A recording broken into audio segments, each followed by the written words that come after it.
बिस्मिल्लाहिर्रहमानिर्रहीम। अस्सलाम वालेकुम दोस्तों, मैं उम्मीद करती हूँ आप सब लोग खैरियत से होंगे। अल्लाह पाक आप सबको अपने फरमान में रखे, अपनी रहमतों के साए में रखे। तो जी दोस्तों, आज मैं जिस ख्वाब का जिक्र करने जा रही हूँ वो है ख्वाब में गार देखने की तबीर। ख्वाब में गार डरने वाले के लिए अमन का पैगाम होता है। अगर कोई ख्वाब में खुद को दुश्मन से भागता हुआ देखे, यहाँ तक कि वो गार में दाखिल हो जाए, तो इसमें इशारा है कि वो दुश्मन से अमन में होगा। फरमाने खुदावंदी है दो में से दूसरा, जबकि वो दोनों गार में थे। गार का लफ्ज़ गहरता से है, जिसके राख का लफ्ज़ रोगान से है, जबकि इसके हर्फ को उल्टा कर दिया जाए। बसा औकात ख्वाब में गार देखना दोस्तों के नसीबे पर दलालत करता है।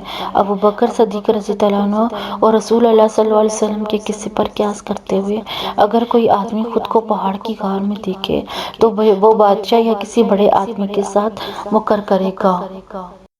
जी दोस्तों, मैं उम्मीद करती हूँ आपको मेरे आज के ख्वाब की तबीर की समझ आ गई होगी। अगर आपको मेरे ख्वाब की तबीर की समझ आ जाती है और आपको पसंद आती है तो प्लीज़ मेरे चैनल को सब्सक्राइब करें और मेरी वीडियो को लाइक एंड शेयर करें, ताकि मेरी हौसला अफजाई हो और मैं मज़ीद आपके लिए ख्वाब की तबीर लेके आ सकूँ।